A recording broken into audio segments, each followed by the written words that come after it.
In this video, we're going to find the slope of the tangent line of the implicitly defined curve 4 square root of x plus y plus 2 times square root of xy equals 13.8432513956 at the point 2, 3. So the first thing we're going to do is rewrite these to the 1/2 power so that we can apply our differentiation rules. So we'll rewrite those as an exponent.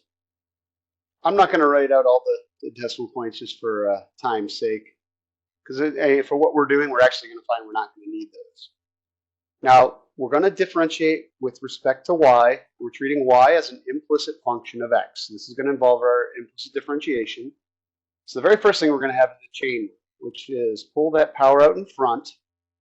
So 4 times 1/2, we're going to leave the inside alone, so x plus y, decrease the power by 1, negative 1/2, times the derivative of the inside with respect to x. Derivative of x is 1, the derivative of y is y prime. Similarly, on the second piece here, we'll pull the 1/2 out front. So we'll end up with a 2 times 1/2. Those are going to cancel out nicely. Leave the inside alone. Decrease the power by 1. And then multiply by the derivative of the inside, which is a product rule. So it's going to be x times the derivative of y, which is y prime, plus y times the derivative of x, which is 1. So that completes that piece of the derivative. Now we do the derivative of the right-hand side with respect to x. Well, that's just a constant, so it just ends up being 0 and won't be a factor, as we mentioned earlier, in the rest of our problem. Now, when you have one like this with a lot going on, we want to simplify as much as we can. So, the 1/2 and the 4 can become a 2, and the 1/2 and the 2 will cancel. And then we need to solve for y prime, but we can see that there's 2 of them in there. So what we'll do is we'll go ahead at this point and plug in our x and y values and see how much we can simplify. So x is 2, y is 3. So we have 2 times 2 plus 3 to the minus 1/2 times 1 plus y prime. The y prime is fine, it's what we're trying to solve for. Plus, now x times y, so that's going to be 2 times 3 to the negative 1/2. And then this x will be 2 y prime, and then plus y, so plus 3. Just multiplied by a 1, we don't need to write it, equals 0. Let's go one more step of simplification and then see where we're going to go from here. So 2, that's going to be 5 to the negative 1/2.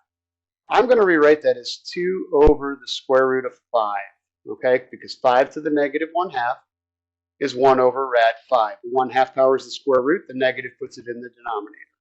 It's just a little cleaner way, I think, of writing it with what we're going to have to do next. Here, 2 times 3 is 6. This is raised to the negative 1/2.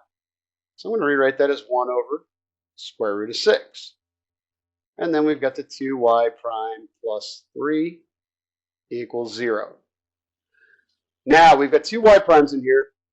And so the best thing to do is get rid of these parentheses so we can get the terms with y prime on the same side and anything without on the other. So we distribute. So we got 2 over rad 5 plus 2 over rad 5 y prime. Do the same thing here. That's going to be a 2 over rad 6 y prime and a plus 3 over rad 6.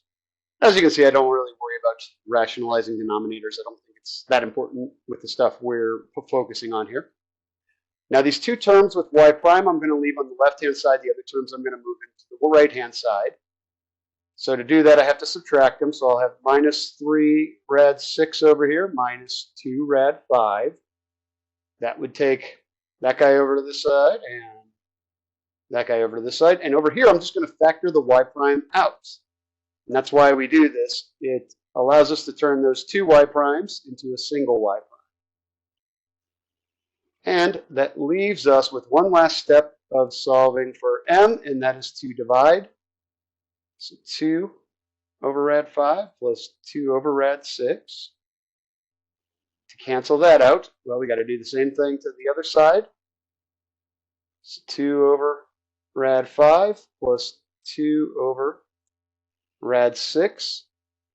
And that is essentially our derivative. We could probably clean this one up a little bit so that we don't have fractions in a fraction, or you can find a decimal if you want. If you wanted to clean this one up, what we would multiply by is rad 30 over rad 30, because that's our least common denominator on the top and bottom. And so I'm not going to go too far into this. What would happen then is on top, you would have minus 3 rad 5 minus 2 rad 6 over 2 rad 6 plus 2 rad 5. A little bit cleaner answer there.